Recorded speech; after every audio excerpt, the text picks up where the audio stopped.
Hello বন্ধুরা, তো আজ সকাল থেকেই আমি ব্লগটা স্টার্ট করছি। তো এই দেখো, আমার মাম্মাম তো সকাল সকাল আমার কাছে চলে এসেছে। আজ ছিল আমার ভাইয়ের স্পেশাল দিন, মানে বার্থডে। তো সকালে উঠে আগে আমি ওকে উইশ করে নিলাম হ্যাপি বার্থডে। আর এদিকে আমার সোনাবুড়ি আমার ফোনটা নেওয়ার জন্য বারবার আমার কোলে আসতে চাইছে। তারপর চলে গেলাম বাজারে শানুর জন্য একটা গিফট কিনতে। তো ওর অনেক দিন ধরে এইরকম জুতোর খুব শখ ছিল, তো ওকে সেটা কিনে দিলাম। তারপর পাশের একটা জামা কাপড়ের দোকানে আমি মা ভাই মিলে চলে গেলাম। মা ওকে একটা প্যান্ট কিনে দেবে।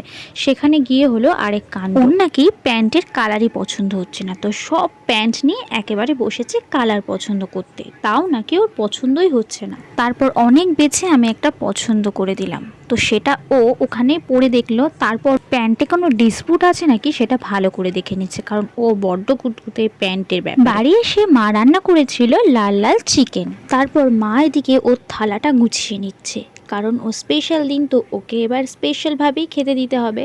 তো এই দিকে ভাতটা বেড়ে বাটির মধ্যে নিয়ে এটাকে গোল করার চেষ্টা করছে, কিন্তু চারিদিক দিয়ে পড়েই যাচ্ছে, কারণ ভাতটা ঠান্ডা হয়ে গিয়েছিল। যাই হোক, আর এইদিকে আমি একে একে 5 রকম ভাজাগুলো সাজিয়ে দিচ্ছিলাম। যেহেতু জন্মদিন, তাই মা একটু পায়েসও করেছিল। মা খুব সুন্দর পায়েস বানায়, তো পায়েসের গন্ধে আমার তো আরো বেশি খিদে পেয়ে যাচ্ছে। তারপর ওকে গুছিয়ে দিয়ে দিলাম খেতে। তো অনেকটা বেলা হয়ে গেছিল, কারণ মা সব একা হাতে সব কিছু রান্না করেছে, তার জন্য অনেকটাই বেলা হয়ে গেছিল, কিন্তু কি আর করার আছে। তারপর সন্ধ্যাবেলা ওর সব বন্ধু বান্ধবরা এসেছিল, তো একটা ছোট্ট কেক এনে সেটাকে কাট করা হয়েছিল।